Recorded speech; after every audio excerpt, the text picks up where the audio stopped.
Hi children, how are you? Hope you will be fine and in a full mood to understand our next topic, that is Ogee curve. Somewhere in other state like Maharashtra it is called as a Ogee curve, Ogee, but here we call Ogee curve. Okay children, pronunciation may be different but the concept is same. Okay children, we need the concept, not the pronunciation, because it varies from person to person and state to state, country to country. Okay children, so let's see our topic. What is this Ogee curve?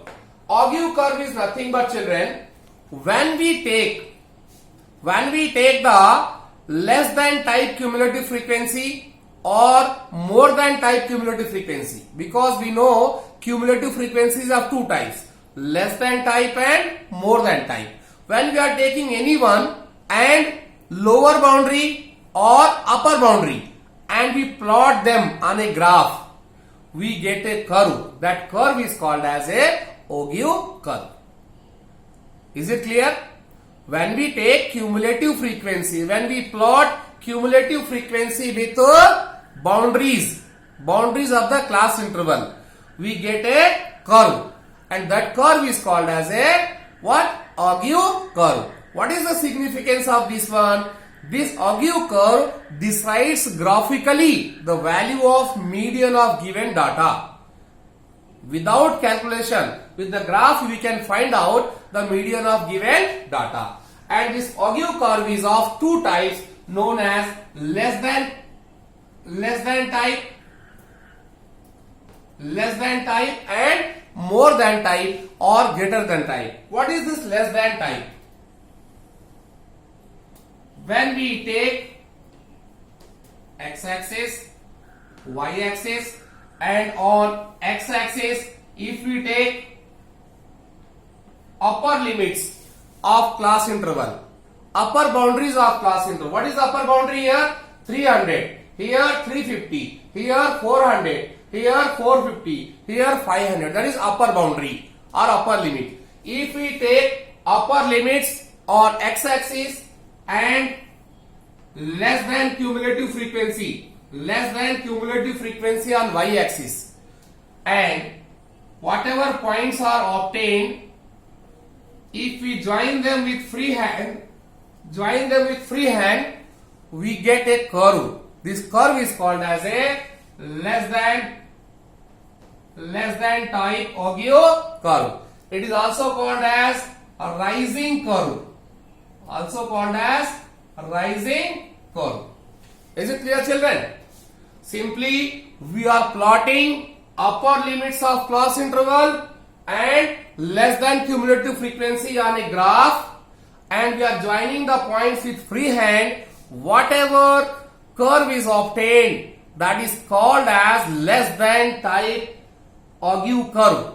It is also called a rising curve. Why it is called a rising curve? Because it starts from least and goes to maximum. Starting from here lowest, that's why rising. So it is called as a rising curve. How it helps to find the median? So it helps to find the median, and children here you have to write the scale also. Without scale this graph becomes meaningless.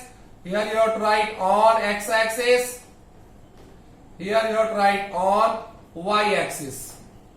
Scale here 1 centimeter is equal to how much? You have to write there. Okay children. So how to find the median? So children, first of all you have to get the total number of observations, that is n, and then you have to find the value of n by 2, because we know that to find the median n by 2 is required. This n by 2 decides the median class and decide all the values of all terms, then which is utilized to calculate the median. So n by 2 is very important. Suppose this value is n by 2. This value on x and y axis is n by 2. Then what we have to do children? We have to draw a line. Parallel to x axis. We have to draw a line from this point which should be parallel to x axis. So this line will cut the curve at some point. You are seeing it cutted here. After this point, if we get this point, from this point we have to drop a perpendicular. We have to drop a perpendicular. That is perpendicular means making angle 90 degree to x. So this line is perpendicular to x axis but parallel to y axis. So this line cuts the x axis at this point and this is taken as median. And if we verify it mathematically by calculating with formula, you will find this value of median approximately same without calculation. That is the significance of this Auger curve. I hope it is clear to you. Next, come to greater than type cumulative frequency. Greater than type cumulative frequency. Again, children, here if we plot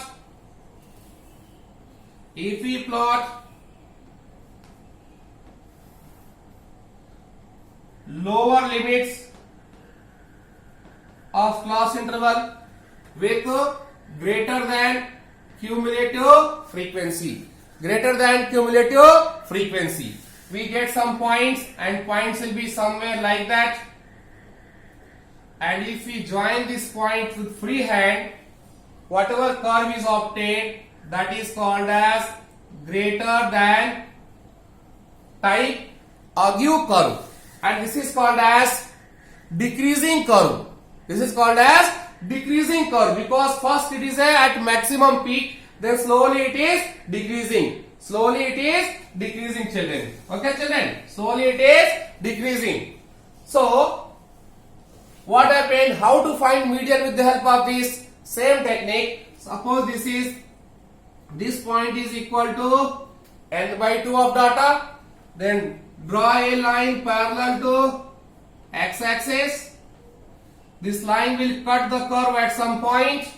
From there, drop a perpendicular to x-axis. Perpendicular to x-axis.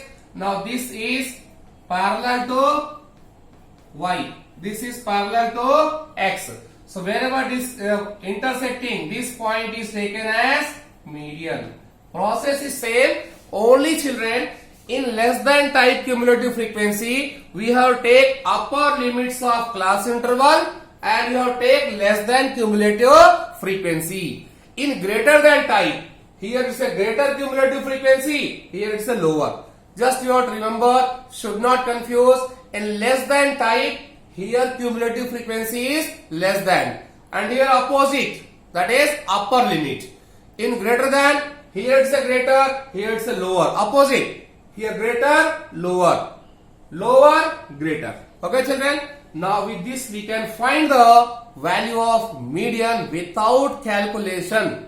Now, children, suppose this is a process to find the median with the Auger curve. Now, by drawing the Auger curve, both the Auger curves simultaneously, we can find the value of median without drawing parallel, perpendicular line, etc. Directly we can find out. Suppose it's a less than type cumulative frequency, less than type, this is a greater than type cumulative frequency. They are intersecting at some point. From this intersecting point, we have to draw a perpendicular to x-axis. Draw a perpendicular to x-axis, which will be parallel to y. Parallel to y, but perpendicular to x. This point is taken as median. No need of drawing here to there. Directly point of intersection decides the median. You draw a perpendicular wherever it is cutting x-axis, that is taken as median. Okay, children? Hope your concept of Auger is very clear.